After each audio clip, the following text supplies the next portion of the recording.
Another year. Another E3 without Sony. Hot take. I miss Sony. It's been a pretty wild ride, these past little bits of conventions and whole events where we're supposed to see a lot about a whole bunch of companies.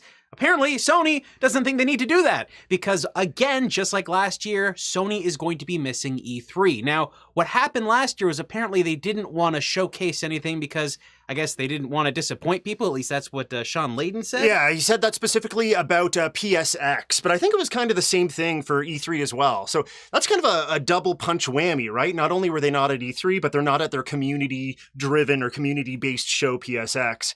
So again, this year, they're not going to be at E3 in 2020. GamesIndustry.biz reached out, and of course, Sony got back to them saying, after thorough evaluation, SIE, Sony Interactive Entertainment, has decided not to participate in E3 2020, said a Sony Interactive Entertainment spokesperson. We have great respect for the ESA as an organization, but we do not feel the vision of E3 2020 is the right venue for what we're focused on this year. Yeah, I think what they're focused on this year is not trying to put themselves into competition directly against their competitors on the scene.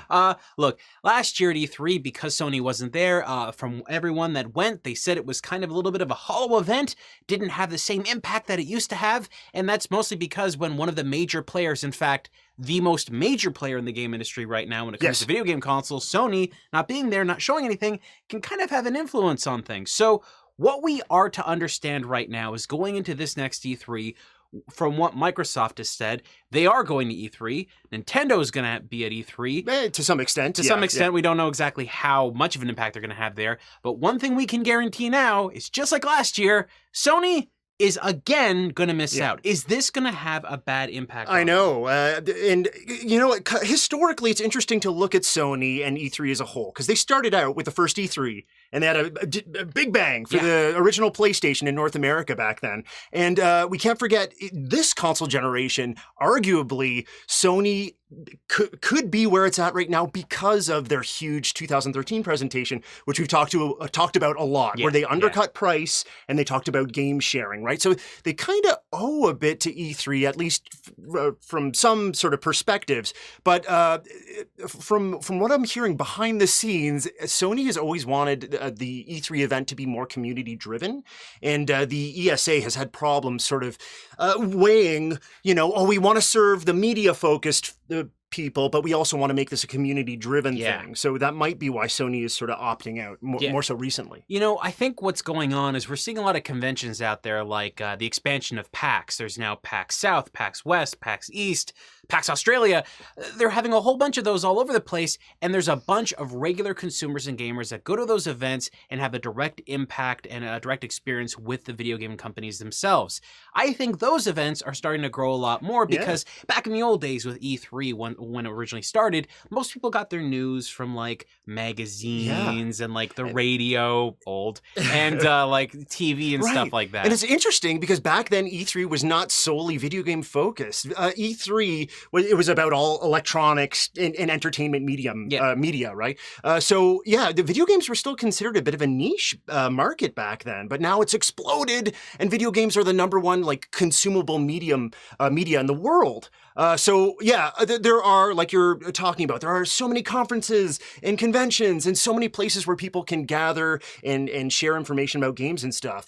Is something like an E3 nearly as important as it used to be? And I think we just answered that right now. It's getting to the point where I don't know. I really don't feel... I think that E3 tried to be more of a community-focused thing one year, and it didn't work out that well.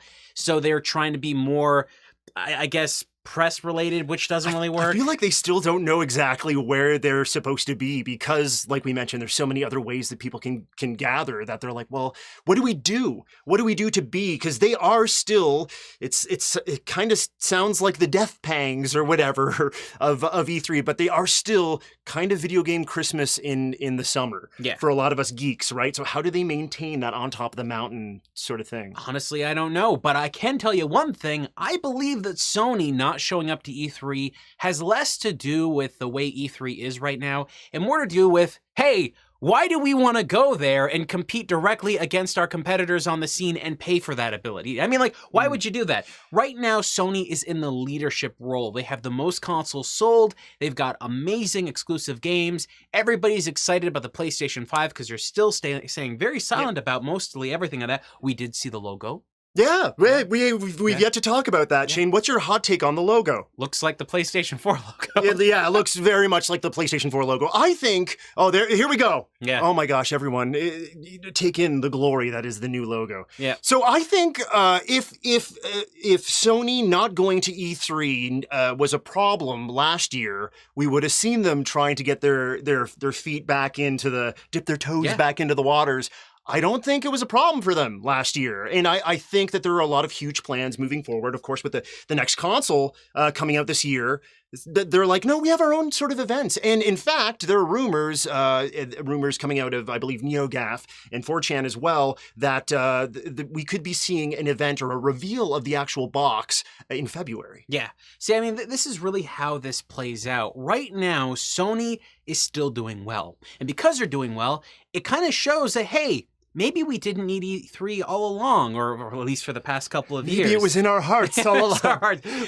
So where it's going right now, and what we're to understand now, remember, what we're talking about here is a lot of rumor stuff, a lot of stuff that might take a grain of salt to truth there. You're going to do this, a grain of salt? Okay. Yeah, let's throw a grain of salt. Okay, so saltine. Basically what we're dealing with here is this. I believe that Sony's next console is so close to what Microsoft's next console is that they don't want both of those systems so close to each other in the same proximity. So what they're probably looking at right now is going, okay, if the PlayStation 5 is going to be competing against Microsoft and we really don't know everything they want to do, we don't want to have another one of those events on stage where, let's just say what happened that one year when they showed off the PlayStation 4 for the first time and showed how you traded games, that tanked Microsoft. That's a dangerous prospect, one way or the other. However that messaging flows, if one company manages to mess up the other on stage, that's millions of dollars lost. I think assuming that Microsoft doesn't have a plan for that is not what Sony's thinking. They're like, no, I don't think we can get away with that again. I don't think we can undercut them and do some sort of meme video. They're probably ready for anything where Microsoft will be like, no, we're even cheaper than that. They will, Phil Spencer has said, we will not get caught basically with our pants down as far as price and power are concerned. So, but I think they are going to get caught with their pants down because there's going to be no one there to de-pants them. Right, and that's what I'm wondering. And I guess the question that we got to kind of think about right now is Microsoft being there, Xbox being huge there. Phil Spencer put out a tweet basically saying, hey, our team is going to be there and we appreciate E3. Look, our team is hard at work on E3. We look forward to sharing with all who love to play what's ahead for us. Our art form has consistently been propelled by the cross-section of creativity and technical progress. 2020 is a milestone year in that journey for Team Xbox. Hashtag Xbox E3. Hashtag E3 2020. This was right after the announcement that Sony would not have a presence at E3. So it seems like they're like, fine, you don't want to be there? We're going to just absorb all of the sort of attention at this huge trade show. And I hope it works out for them. Do you think it could work out for them? No. Look, I like Microsoft. I like Sony. I like Nintendo. I think all these companies create really cool products, devices, and games on this stuff. But the reality of the situation is right now that Sony is on top. And wherever Sony is, other people will look at that same area. So if Microsoft shows off a bunch of stuff at E3 and Sony shows off a bunch of stuff at E3, Sony's taking their focus, their audience, and having them look in that same direction. So why would you bring your audience there if your competitor is going to be on the scene? So they're probably like, we're just going to do our own thing. Microsoft is entering E3 thinking we care about what they have to show off, when in reality, hey, you've had multiple events all over the world. You've been doing those XO events. Inside Xbox and XO as well. Sure. Yeah, so you've been doing a lot of those things. We just had the Game Awards where they showed off the console. I mean, so that was the card hand as far as I'm concerned. They've shown their cards already because we've seen the box. Yes. Right. So what they have to show at E3. I don't know what it could be to really grab people, but it has to. It has to be just as important as something like this, especially if we get the 1-2 punch of the PS5 and its games. So we're seeing this, like the Series X. We just saw the box. That's what they showed off. So coming up to E3, now you don't need to worry about what the box looks like, and that's not really an exciting thing anymore. The prospect there is gone. Having all that hype and built around one big event is what drives the conversation forward and keeps it building and building. But now, we also just heard that apparently the first year after the Xbox Series X comes out, there's going to be no exclusive games, at least from Microsoft's 2 years, isn't it? It's 2 years. 1 or 2. Yeah. I've heard varying degrees of difference. Sure. But at least for a while, you're not going to have any exclusive games on that platform because they're going to be available across the entire family of Xbox consoles. What's going to go on? Why would you even pay attention to E3? Whatever they show you, if it is relevant to the Series X, you're not going to be picking it up on the Series X most likely because it's going to be available on the other systems. Yes, at least the non-hardcore gamers will likely stick with those systems for another couple of years until the Xbox Series X either becomes more famous, more popular, or the prices drop down a little bit. I mean, when it comes to wherever Sony goes, whatever event they handle, literally they could go to the the McDonald's parking lot, bring out a stage and go, here's the PlayStation 5 and here's 5 exclusives.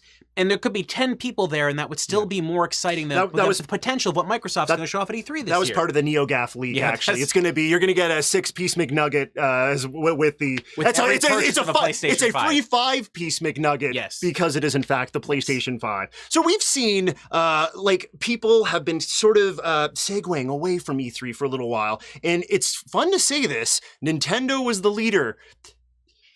Once. I love Nintendo. I love you, Nintendo. But yeah, they started doing their Nintendo Directs in like 2013. And now we're talking about other conferences sort of making E3 obsolete. But I wanted to talk a little bit about the digital sort of presentations that are as well making this less relevant, E3 less relevant, because we have a Nintendo Direct. In fact, Nintendo Directs play during E3 and they get kind of mixed in with the E3 messaging, and a lot of people couple them with E3. But we also have Sony has started doing their State of Play stuff. And I'm wondering, Xbox is going to be there. Could they pull their coy, sly, sneaky thief move of like, oh, you're going to present a bunch of stuff and then they just drop a State of Play?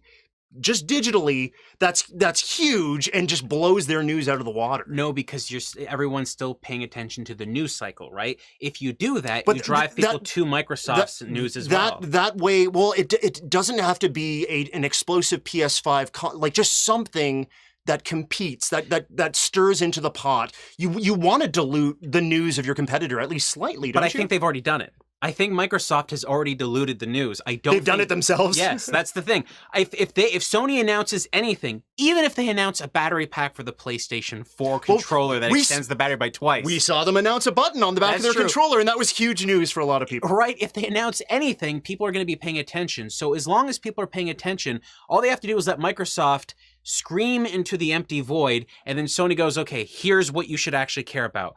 When we talk about those events that Microsoft has been having, where they've been taking a whole bunch of people to a place and having like this whole audience of people watching. It's their either their EXO events or their Inside Xbox events that we've mostly felt were shells, hollow. So they spend all this money, all this time, camera work, all this stuff. A lot of work is put into those things, and nobody pays attention. And Sony gets one voice actor to just talk over top of the sequences between trailers, and more people watch that and pay attention. They're saving so much money. It's ridiculous. Nintendo puts more effort into their Nintendo Directs, but Nintendo kind of has to do that because they have to make their older systems seem much more interesting than the current market of PlayStation 5 and Xbox Series X games. What we're seeing right now, getting into the next generation, is that Microsoft and Sony are going to be competing head-to-head for power almost, but not just that, for content, exclusivity, games that you're going to be playing on their systems. Sony, you know, has a whole bunch of exclusives and a whole bunch of stuff lined up, ready to go for their next system.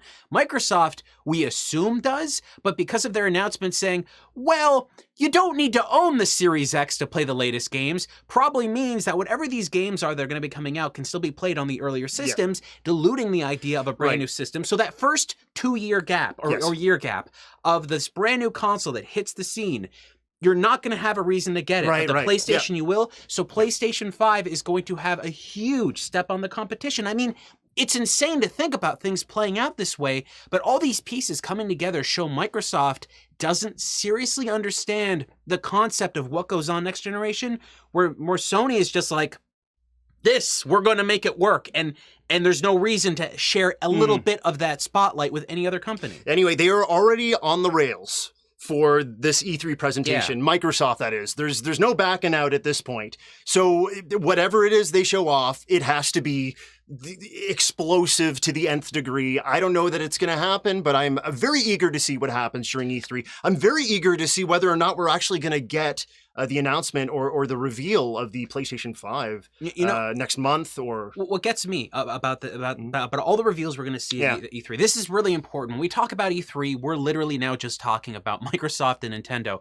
Nintendo, we really don't know what they're going to show off. We've heard rumors of a Switch Pro. We've heard rumors of... Oh, gosh. You can keep going. Pikmin ports of new Metroid games, of Metroid trilogies, of, you take any of their intellectual property you haven't seen in a long time. We really don't know what they've got in store, but we just know that something is there, at least something. When it comes to Microsoft, even if, and this is important, if Sony shows off games running on the PlayStation 5, those are PlayStation 5 games. If Microsoft shows off any games running on the Series X, unless they state that it's a Series X exclusive, it's a game that will likely run on an earlier system, meaning whatever graphics you're seeing are not going to be the same representation of the thing you're going to play at home. And you're not being incentivized to pick up a brand new console, which is the start of a new console generation, and you have another console that we're assuming they're very heavily going to incentivize you to pick up. It's a PlayStation 5 game. It can only run there because it has these great features and great gameplay, and it looks like this. It's risky business, folks. And like, if you think about it in terms of Halo Infinite, we're hearing about Halo Infinite being able to run on not only the original Xbox One system, so that's One, S, and X, but also on the Series X, possibly having better features and stuff like that. So think about playing those kind of games online. Series X people are going to be in their own little world that play with other Series X people, or are they going to play with all their friends on the original systems? And if that happens, imagine going online at the same time that someone's using the original Xbox One. Yes. The original Xbox One. Let's keep in mind SSDs are now being involved with these new consoles and things, and there has to be some sort of parity drawn. So they're going to have to possibly like nerf these versions of games or something. I mean, I just don't get it. So many questions. It's such a crazy thing. What I believe Microsoft has to do at E3 is answer everyone's questions and give good answers. Because if all they do is everything just kind of works on everything, no one is going to understand that. It's going to be crazy. And I don't know exactly who's asking for that. I can see Microsoft's approach where it's like, well, Xbox S and X and One have been lagging behind. Let's just continue on with those consoles and incorporate Series X into that, and let's see if we can just make this one continuous thing. Like, I'm sure they want that to work. We don't see that competing against. I can't. Yeah. Like, I mean, it's nuts, isn't it? The idea that the Xbox One could potentially be the system they move to the next generation to try and gambit. Like, I mean, you would only do this if you were the leader in the previous generation, but they're not. They're in the last place. If Sony were to do this, it would make perfect sense because people are still buying PlayStation 4. And we're already hearing rumors and seeing patents and stuff for backwards compatibility with the PS5 going back into its legacy. So it's not like they're not dabbling with those the legacy themselves. If the PlayStation 5 plays PlayStation 3, PlayStation 2, PlayStation 1 games, and we're pretty sure it's PlayStation 4 confirmed at this point. And PlayStation portable games, essentially the PlayStation 5 is a massive leap over the PlayStation 4, which is why, by the way, they didn't have any backwards compatibility in the PlayStation 4. Not because they could eventually have done it. You could have done PlayStation 1 and PlayStation 2 games. Guys, everybody knows they could have done that. Why this happened is because they're like, you know what? Let's just wait, because when the PlayStation 5 comes out, it's going to do everything. Just like Microsoft is promising everything with the Series X, but the only difference is everything with a PlayStation is a massive library. Everything with Xbox is still Xbox. But Xbox is going to be at E3. And what do you guys think about all this? Will they be able to convince us through their E3 presentation, that their ecosystem is the ecosystem you got to play in? Is Sony going to come up out of nowhere and showcase their new console, and everyone's going to be amazed and hop on board with them, continue to be on board with them? Who knows, folks? But whatever's going to happen, it's going to be weird. Let us know what you think and what you expect to see at E3 for 2020.